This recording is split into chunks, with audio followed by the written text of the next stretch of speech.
ويوم يحشر أعداء الله إلى النار فهم يوزعون حتى إذا ما جاءوها شهد عليهم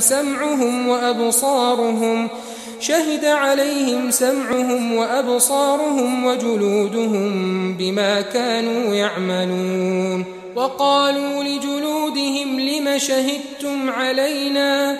قالوا أنطقنا الله الذي أنطق كل شيء وهو خلقكم أول مرة وإليه ترجعون.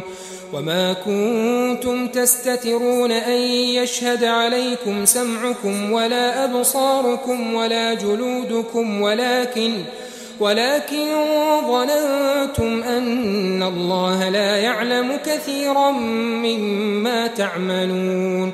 وذلكم ظنكم الذي ظننتم بربكم أرداكم فأصبحتم من الخاسرين.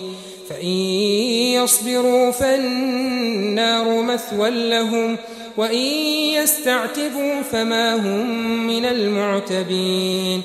وقيضنا لهم قرناء فزينوا لهم ما بين أيديهم وما خلفهم وحق عليهم القول في قد خلت من قبلهم من الجن والإنس إنهم كانوا خاسرين.